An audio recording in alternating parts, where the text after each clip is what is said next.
warahmatullahi wabarakatuh. Halo teman-teman. Saya Azra Aurelia sebagai pemateri. Halo, perkenalkan nama saya Zaki Pratama sebagai pemateri. Perkenalkan nama saya Wen Arseldo, saya di sini sebagai pemateri.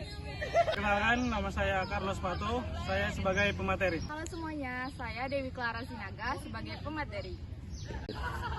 Perkenalkan nama saya Muhammad Zaki, di sini saya sebagai pemateri. Halo, perkenalkan nama saya Gilbert Sagala. Di sini saya sebagai pemateri. Halo, perkenalkan nama saya Alda Firiski sebagai pemateri. Perkenalkan nama saya Syarifah Sawala Idrus sebagai pemateri.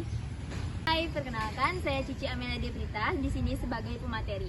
Jadi di sini kami akan menjelaskan mengenai tahapan budidaya tanaman tumpang sari, semangka dan jagung dan teknik pengelolaannya.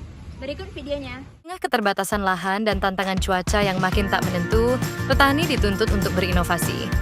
Salah satunya adalah dengan menerapkan sistem tumpang sari, yaitu menanam 2 atau lebih jenis tanaman dalam waktu bersamaan di lahan yang sama. Dalam video ini, kita akan membahas tahapan budidaya tumpang sari antara semangka dan jagung, langsung dari teori dan hasil wawancara petani di lapangan. Langkah pertama dalam budidaya adalah mempersiapkan lahan. Di lapangan, petani memulai dengan pembersihan lahan menggunakan mesin babat rumput. Setelah itu, dilakukan pengolahan tanah menggunakan traktor bajak agar tanah menjadi gembur dan siap tanam. Tahapan ini penting untuk menciptakan media tanam yang subur dan bebas dari gulma atau sisa tanaman sebelumnya. Penanaman dilakukan secara bertahap dan saling mengisi, sesuai dengan konsep tumpang sari. Di lapangan, petani menanam jagung terlebih dahulu, lalu semangka ditanam 35-40 hari setelahnya. Saat semangka siap panen, jagung sudah tumbuh setinggi 40 cm. Benih jagung yang digunakan antara lain varietas Paragon dan Invisuper, dengan Paragon lebih dominan di pasaran. Penanaman dilakukan langsung di lubang tanam pada bedengan yang telah disiapkan. Menariknya, petani tidak menggunakan pupuk dasar untuk jagung. Jagung justru menumpang pada sisa pupuk semangka yang telah ditanam sebelumnya. Pupuk susulan baru diberikan pada umur 1 minggu setelah jagung tumbuh. Strategi ini membuat proses budidaya lebih hemat biaya, sekaligus menjaga kesuburan tanah secara alami. Cuaca menjadi faktor penting yang sangat memengaruhi hasil panen. Di lokasi wawancara, penyiraman hanya dilakukan selama 2 minggu pertama masa tanam. Setelah itu, tanaman bergantung pada curah hujan alami. Meskipun idealnya penyiraman rutin dilakukan, strategi ini menunjukkan bahwa tumpang sari tetap bisa berjalan dengan adaptasi yang baik terhadap kondisi lingkungan. Bagaimana dengan hama dan penyakit? Untungnya hama yang menyerang jagung dan semangka berbeda, sehingga tidak menular antar tanaman.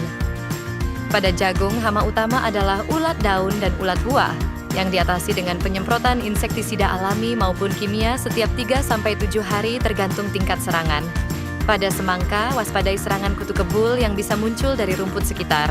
Pencegahan dilakukan dengan menjaga kebersihan lahan dan pemantauan rutin. Panen dilakukan secara manual dan bertahap sesuai permintaan pasar. Jagung siap panen pada umur 68-70 hari, sedangkan semangka pada umur 60-75 hari, tergantung varietas dan kondisi. Hasil panen jagung yang ideal adalah 1 tongkol per pohon agar kualitas dan harga jual lebih tinggi. Harga pasaran jagung umumnya berkisar antara Rp4.000 hingga Rp5.000 per kilogram. Tumpang sari semangka dan jagung terbukti menjadi pilihan yang efisien. Selain menghemat biaya pupuk dan air, sistem ini juga memperpanjang masa produktif lahan. Bahkan ketika cuaca tidak menentu, hasil panen tetap bisa dipertahankan. Petani bisa menanam sambil panen dan panen sambil menanam.